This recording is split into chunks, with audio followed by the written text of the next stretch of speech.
जय श्री कृष्ण।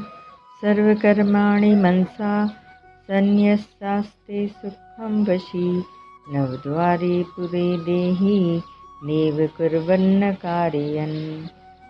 अध्याय 5 श्लोक 13। व्याख्या। वशी देहि इंद्रिया मन बुद्धि आदि में ममता आसक्ति होने से ही ये मनुष्य पर अपना अधिकार जमाते हैं। ममता आसक्ति न रहने पर ये स्वतः अपने वश में रहते हैं। सांख्य योगी की इंद्रियां मन बुद्धि आदि में ममता आसक्ति न रहने से ये सर्वथा उसके वश में रहते हैं, इसीलिए यहाँ उसे वशी कहा गया है। जब तक किसी भी मनुष्य का प्रकृति के कार्य शरीर इंद्रियों आदि के साथ किंचित मात्र भी कोई प्रयोजन रहता है, तब तक वह प्रकृति के अवश अर्थात वशीभूत रहता है। कार्यते हवशः कर्म सर्वः प्रकृतिर्जैर गुणैः। गीता 3:5। प्रकृति सदैव क्रियाशील रहती है, अतः प्रकृति से संबंध बना रहने के कारण मनुष्य कर्म रहित हो ही नहीं सकता।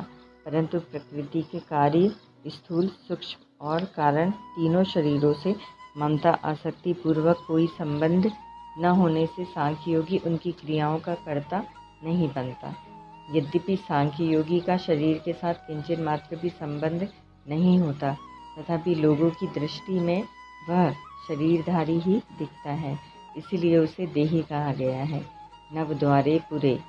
शब्दादि विषयों का सेवन करने के लिए 2 कान, 2 नेत्र, 2 नासिका छिद्र तथा 1 मुख, ये 7 द्वार शरीर के ऊपरी भाग में हैं, और मलमूत्र का त्याग करने के लिए गुदा उपस्थ, ये 2 द्वार शरीर के निचले भाग में हैं।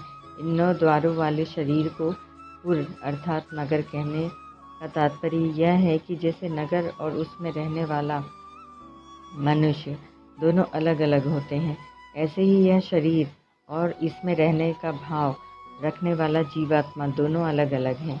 जैसे नगर में रहने वाला मनुष्य नगर में होने वाली क्रियाओं को अपनी क्रियाएं नहीं मानता, ऐसे ही सांख्य योगी शरीर में होने वाली क्रियाओं को अपनी क्रियाएं नहीं मानता।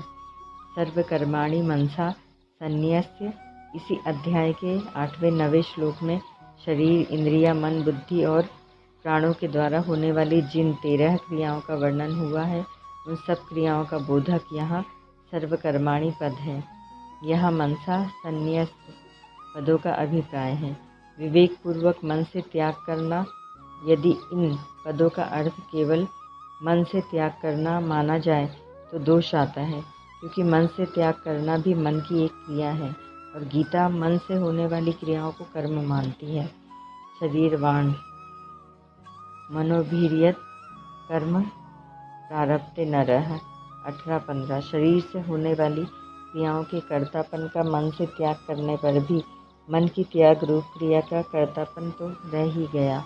अतः मनसा संन्यस्य पदों का तात्पर्य विवेक पूर्वक मन से क्रियाओं के कर्तापन का त्याग करना, अर्थात कर्तापन से माने हुए संबंध का त्याग करना। जहाँ से कर्तापन का संबंध माना है, वहीं से उस संबंध का त्याग करना है। सांख्य योगी अपने में कर्तापन न मानकर उसे शरीर में ही छोड़ देता है, अर्थात कर्तापन शरीर में ही है, अपने में कभी नहीं। नैव कुर्वन्न कार्यन्। सांख्य योगी में कर्तृत्व और कार्यितृत्व दोनों ही नहीं होते, अर्थात वह करने वाला भी नहीं होता और करवाने वाला भी नहीं होता। शरीर इंद्रिय मन बुद्धि आदि से किंचित मात्र भी अहमता ममता का संबंध न होने के कारण सांख्य योगी उनके द्वारा होने वाली क्रियाओं का कर्ता अपने को कैसे मान सकता है, अर्थात कभी नहीं मान सकता। इसी अध्याय के 8वें श्लोक में भी नैव किंचित् करोमि पदों से यही बात कही गई है। 13वें अध्याय के 31वें श्लोक में भी भगवान ने शरीर स्थो पी कौन्तेय न करोति पदों से कहा है कि शरीर में रहते हुए भी यह अविनाशी आत्मा कुछ नहीं करता। यह शंका होती है कि जीवात्मा स्वयं कोई कर्म नहीं करता, किंतु वह प्रेरक बनकर कर्म तो करवा सकता है। इसका समाधान यह है कि जैसे सूर्य भगवान का उदय होने पर संपूर्ण जगत में प्रकाश छा जाता है, लोग अपने अपने कामों में लग जाते हैं। कोई खेती करता है, कोई वेद पाठ करता है, कोई व्यापार करता है आदि। परंतु सूर्य भगवान विहित या निषिद्ध किसी भी क्रिया के प्रेरक नहीं होते। उनसे सबको प्रकाश मिलता है, पर उस प्रकाश का कोई सदुपयोग करे या दुरुपयोग, इसमें सूर्य भगवान की कोई प्रेरणा नहीं है। यदि उनकी प्रेरणा होती तो पाप या पुण्य कर्मों का भागी भी उन्हीं को होना पड़ता। ऐसे ही चेतन तत्व से प्रकृति को सत्ता और शक्ति तो प्राप्त होती है, पर वह किसी क्रिया का प्रेरक नहीं होता। यही बात भगवान ने यहाँ न कारियन पदों से कही है। आस्ते सुखम मनुष्य मात्र की स्वरूप में स्वाभाविक स्थिति है, परंतु वे अपनी स्थिति शरीर, इंद्रिया, मन, बुद्धि, प्राण आदि में मान लेते हैं, जिससे उन्हें इस स्वाभाविक स्थिति का अनुभव नहीं होता। परंतु सांख्य योगी को निरंतर स्वरूप में अपनी स्वाभाविक स्थिति का अनुभव होता रहता है। स्वरूप सदा सर्वदा सुख स्वरूप है। वह सुख अखंड, एक रस और परिच्छिन्नता से रहित है। एक वस्तु की दूसरी वस्तु में जैसी स्थिति होती है, स्वरूप में वैसी स्थिति नहीं होती, कारण कि स्वरूप ज्यों का त्यों विद्यमान रहता है। उस स्वरूप में मनुष्य की स्थिति स्वतः स्वाभाविक है, अतः उसमें स्थित होने में कोई श्रम उद्योग नहीं है। स्वरूप को पहचानने पर एक स्वरूप ही स्वरूप रह जाता है। पहचान मात्र को समझाने के लिए ही यहाँ आस्ते पद प्रयोग हुआ है। इसे ही 14वें अध्याय के 24वें श्लोक में स्वस्थः पद से कहा गया है। यह आस्ते क्रिया जिस तत्व की सत्ता को प्रकट कर रही है, वह सब आधारों का आधार है। समस्त उत्पन्न नष्ट उस अनुत्पन्न तत्व के आश्रित है। उस सर्वाधिष्ठान रूप तत्व को किसी आधार की आवश्यकता ही क्या है। उस स्वतः सिद्ध तत्व में स्वाभाविक स्थिति को ही यहाँ आस्ते पद से कहा गया है। इसे ही आगे 20वें श्लोक में ब्रह्मविद ब्रह्मणि स्थितः पद से कहा गया है।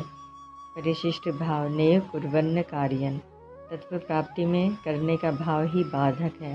करने के भाव से ही कर्तृत्व आता है और कर्तृत्व से व्यक्तित्व आता है। क्रिया प्रकृति में है, स्वरूप में स्वतः अक्रियता है, अतः करने से प्रकृति के साथ संबंध जुड़ता है और कुछ नहीं करने से स्वरूप में स्वतः स्थिति होती है। मेरे को कुछ नहीं करना है, यह भाव भी करने के ही अंतर्गत है, अतः करने से भी मतलब नहीं होना चाहिए और न करने से भी मतलब नहीं होना चाहिए। नेव तस्य कृतेनार्थो न कृते नेह कश्चन, गीता 3:18। स्वरूप करने और न करने दोनों से रहित अर्थात निरपेक्ष तत्व है। वशी गुणों के संग से ही जीव अवश अर्थात पराधीन होता है। 3 अध्याय का 5वां श्लोक। ज्ञान योग से अवशता मिट जाती है और जीव वशी अर्थात स्वाधीन निरपेक्ष जीवन हो जाता है। ओम तत्सत।